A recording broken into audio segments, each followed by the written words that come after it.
Speaker Quinn has been an extraordinary friend and ally of all LGBT elders in this community for so long. She has stood by SAGE over and over again as we work to advance our mission on behalf of LGBT older people.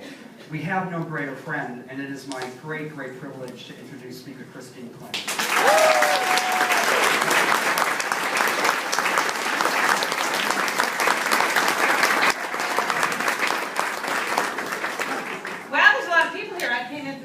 So, wow, such a big crowd, that's exciting.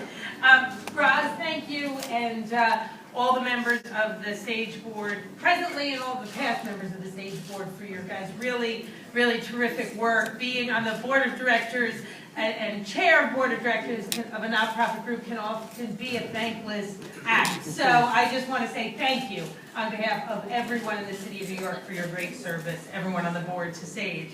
I want to thank Michael not just for his work in getting us to this point with the Senior Center, but his great advocacy for the LGBT community and for senior New Yorkers and LGBT seniors as well. He does a terrific job representing everyone in all of the various levels of government. So Michael, thank you very, very much.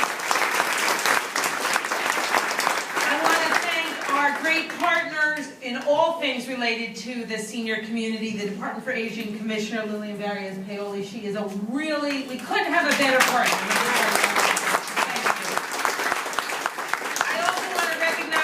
My colleagues who are here, we have Councilmember Danny Drum from Queens who's with us. We have Councilmember Rosie Mendez of Manhattan who is with us. We have Councilmember Jimmy Van Bramer of Queens who is with us, which means we have the entire LGBT caucus of the City Council in the room right there.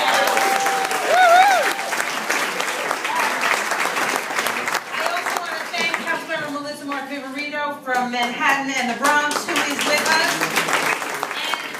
And the chair of our aging committee, Jessica Lavin, couldn't be with us because she is at a hearing downtown on a piece of legislation she's authored in the Transportation Committee, but her chief of staff, Jane Swanson, is here, and I want to thank Jane and Jessica for their work on behalf of seniors throughout our city. I also was very excited when I came in because I saw Phyllis, who was the first half of the first couple that got married on marriage equality day in New York City.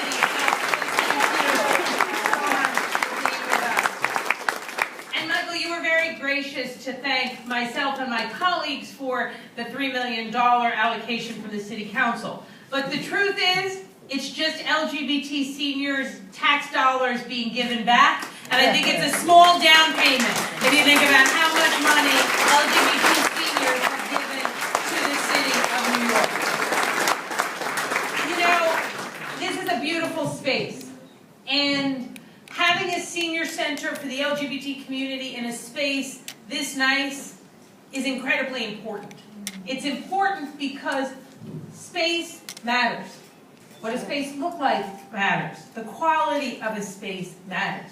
Because when you walk into a place, you take a message from whether it's in good shape, whether it's clean, whether it's bright, whether it's welcoming.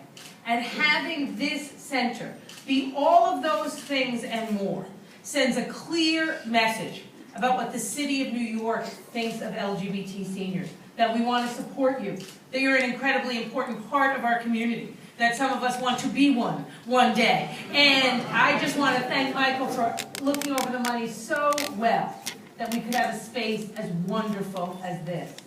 And you know, it is really an amazing thing to think about, that we passed marriage equality.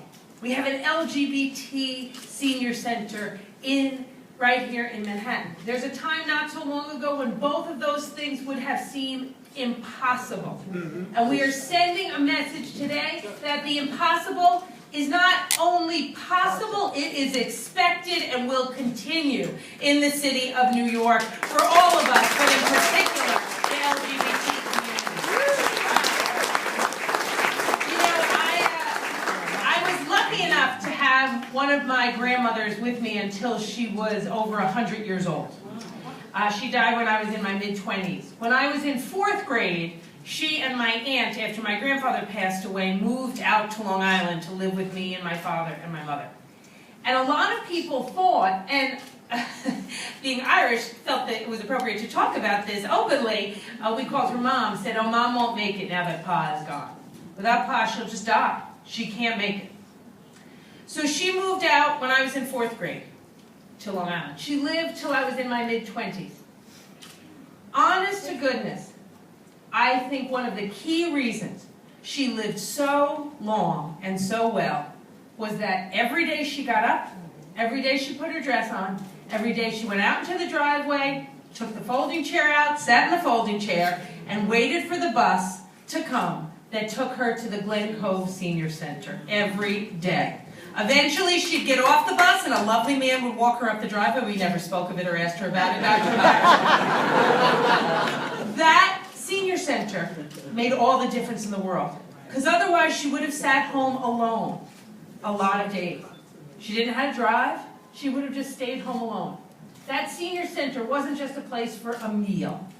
She could have had lunch at our house. It was a place where she had friends, community, a new life created for her. That is what is going to happen here. People are going to be given new lives. They're going to be respected. They're going to have a sense of community and a place they can go every day. And that is going to save the lives of some of our LGBT seniors. And I want to thank everyone for being a part of that, and know you have the full support of the City Council as you move forward in this and other senior centers across the city. And I know I speak on behalf of Jimmy, Danny, and Rosie. Save us a chair. We can't wait to be here someday ourselves. Thank